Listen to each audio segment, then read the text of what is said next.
Okay guys, so we got a bunch of sweeps for you. We're not going to show everything, but a little bit of variety of things to be looking for here. So to get right off the bat, we're going to start with John standing, and we're going to get into the most satisfying of them all is the balloon. So I have my good tension. Okay, when I'm pushing into John, I want to be able to sit up a little bit. This is going to help me scoop it underneath. So as I feel John's shift his weight, if John is leaning into me, it's going to be very easy to lift him up. So, and that's fine for a balloon, okay? But he's probably going to defend a little bit. He's going to squat. You'll be surprised how easy it is to scoop underneath. So if he's doing a squat, I'm going to release the tension with my legs, but keep the tension in my arms, and I'm just going to swing underneath. Okay? Now, when you're doing your balloon, you need to get that pull with your hands. A lot of times people will just relax the legs, and they just kind of relax the arms at the same time. So make sure you get that swing underneath. So not too worried about the follow through. You guys should have to be okay with your balloon. It's just the idea of it. But I see a lot of people have a challenge of just getting underneath. This is a good part to practice, is pull hard and then sweep underneath and just get the lift. Getting them up is the hardest part. Putting them down is easy. Just putting them where you want is a little challenging, right? So again, good tension, and then when you're ready to go, relax the legs and go underneath. So he should go in and then up. Just like the drill that we do in class, for John's got my lapels, and just do this thing, sit and scoop underneath. As I push him away, I'm sitting up, right? And now I'm right underneath him. So keep that in mind. You want to be able to sit up a little bit, get that rounded motion. Is going to make it easier for you. It doesn't have to be sitting all the way up like this. You find that this is fine. My shoulders are off the floor, so I have a nice rocking motion when I go in, okay? So balloon, really, really great. Sometimes you get stuck because they're basing well. If they're basing well, then you got a lot of broom sweep variations. So, probably the favorite one for myself is push with the foot. Other foot comes in, hand to the foot, and up, and then in. Okay? Same thing on the side.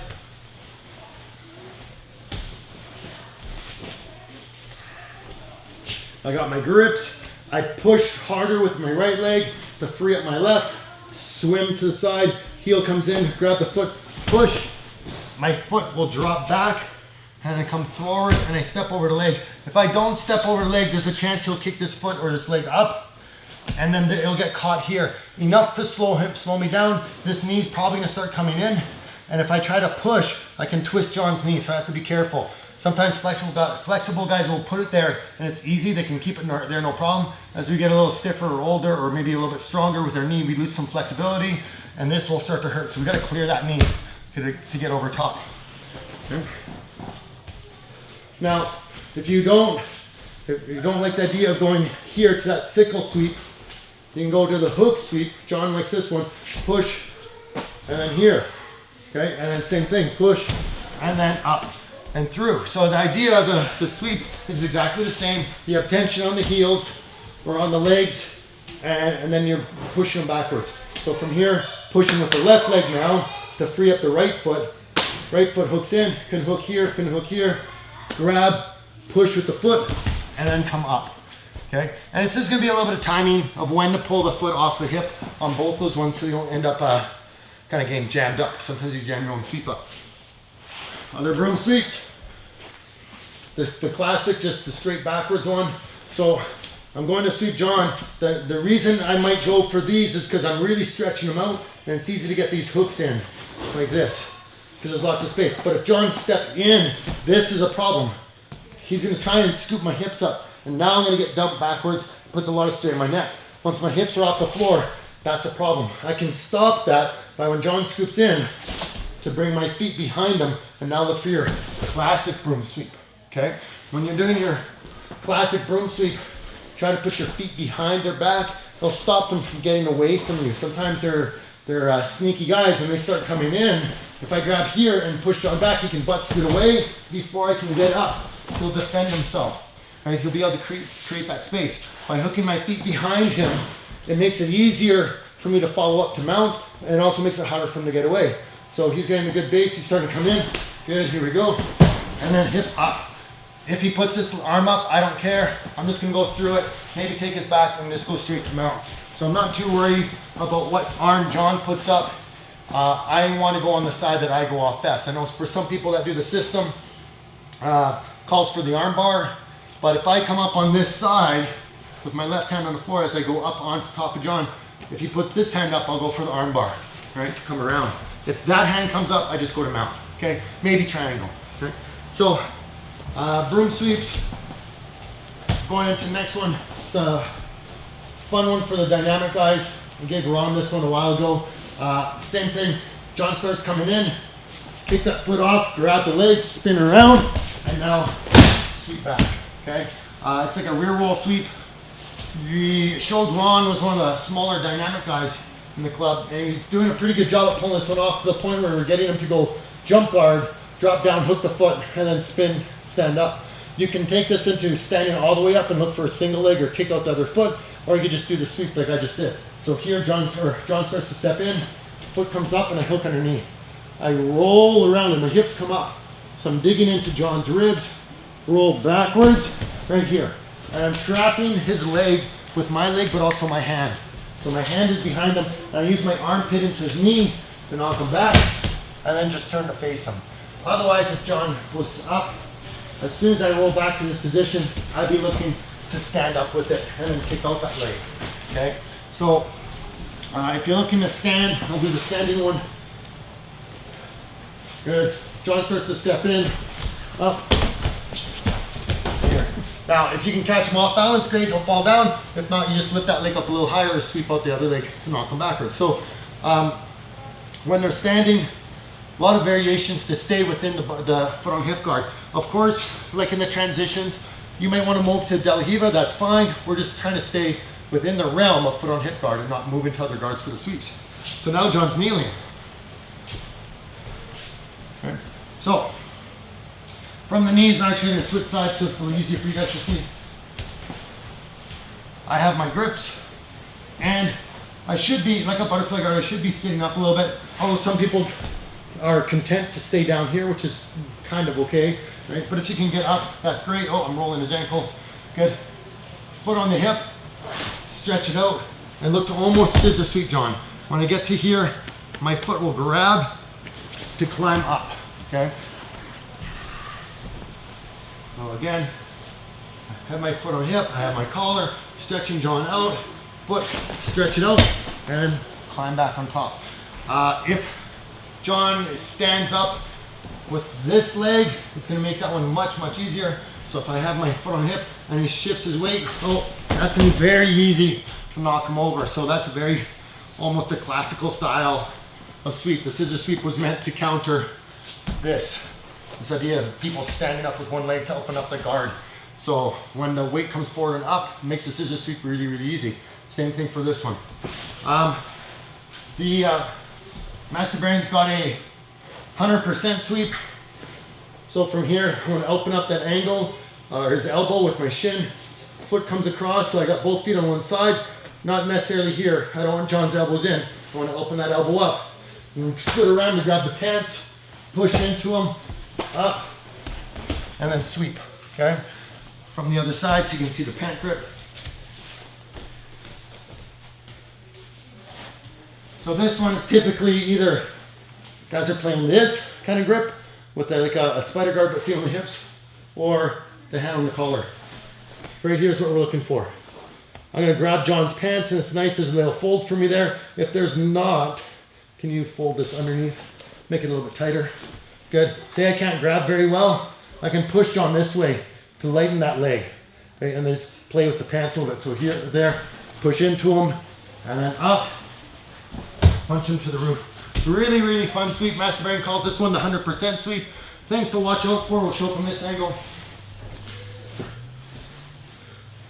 So here is if John grabs the collar deep or the back of my head, this is going to kill my sweep. It's going to make it much harder. It's going to force me to really try and knock him backwards. And I also have to be careful he doesn't pass by pushing his hand into my knee and then pass my guard. It's going to make it much, much harder to sweep him once he's got past. If I have a leg lasso, so I do that push, I can do the exact same sweep as before, and if he passes there is a chance if he passes the side mount, there's a chance for a compression lock here. So we have to be careful, but this is something I like to go for anyways, but he should be mindful of his arm. So there is a bit of a backup. And same thing if we do that leg lasso. And I do sweep John with it. Once we come up on top, there's that same compression. So he should be protecting his arm, and I should be mindful of bringing my hips up to clear the arm. For brown belts, it's allowed to do the compression locks. Anybody else, it's not, but you can still use the leg lasso as a sweeping mechanism. So be mindful of that. It's a great way to tie up their arms, okay, that leg lasso. The other thing for it is if John's grabbing my pants here, usually the leg lasso is meant to go to break the grip and then put that foot in.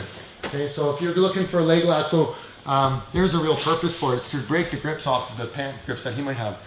John's got a nice sweep that he likes doing. It's a Kimura sweep. I'm not actually sure what the name is, but he likes doing this one from not only standing as a takedown, but as a sweep itself. So John will show this one.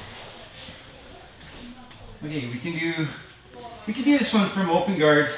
I'm looking for a cross grip, same kind of grip Professor Mike was saying. I want my hand up high on his elbow. So we can either take my right foot, and I want to pass it here. I want to dive deep where my left foot is. Deep here. And then you can keep the grip into the sort of a reverse Kimura. You can also, this one, almost get the same grip. Professor Mike, if I do this, he's going to want to pass. As he passes, I can just go deep and then do the roll. Professor Mike's kind of forced to roll because the shoulder lock's put on from the beginning. So. And John's doing a great job keeping my elbow high and passing this hand underneath. It'll get to a point where I can't lift my elbow any higher, or he can't lift my arm any higher. And when he gets to that point, that's where he starts sweeping underneath. We want to have straight arms. So if you look at my arm, my left arm is going to keep straight. Whoa. So this motion here. We don't want to do it this way. He'll collapse into me this way. So a nice sweep from foot on hip guard. It's a nice takedown. It's also can be done from butterfly guard. I imagine half guard, a variety of positions. A good move. We got one more move, and that's where I got foot on hip guard, and so John's got his knees down on the floor, or at least one of them. So if he puts that foot up, I'm looking to do that sweep, how we talked about just earlier, kicking the leg. So if he puts this one up, sometimes he's trying to push this knee into my hamstring and bring his elbow in, and it kicks my foot off of his hip. Now this is a problem for me. These grips aren't going to be enough to slow John down. So as soon as that happens, I want to put my foot under his butt, but he's not going to let me do it very easily, which is good for me. So if I find I have to wiggle and wiggle, that's not good. I want to push John back with my right leg. And when I push, I'll start to get that spin, that rotation again. As I rotate, his weight will shift off of his heel, and I can pass my foot underneath. As I pass my foot underneath, I'm going to sit up. And now John doesn't want to fall back, so when he tries to come back on top of me, that's when I load him up and then go into the balloon. This like a low de la Riva kind of position is really, really good. You're going to find some people have a hard time pressing up. You know, sometimes in class you go feet on the hips and do those squats, and that can be a little challenging. A big key point to this is rocking back to go up. This foot will be hooked underneath, just a second. This foot will be hooked underneath to use as a guide to help kick John up in the air, and this one's gonna press. So almost like a clean and jerk, right? You're gonna clean it, and then you're gonna go underneath it to snap it up, or snatch, clean, press, right? Same kind of idea. So I'm here with John. He put that foot up, which cleared that foot off of his hip. I push and I turn and get my foot in. Now I'm sitting up. Now I might be able to start working the de la Riva and go other things if he stays there for too long. So he's gonna wanna push back into me. And when he does, that's where I scoop under and then go for my balloon. So I'm here, push, turn, he pushes in, great, up, whoop. And then you might have to improvise a little bit, depending on where you land. So it's a nice one if you can get your feet underneath. If you can't get your feet underneath, remember, push on the hip to get the weight to shift back. And that'll open up that little pocket here to get your foot in. And they should push back into you, and if they don't, then you have a nice low del Riva sweep, okay?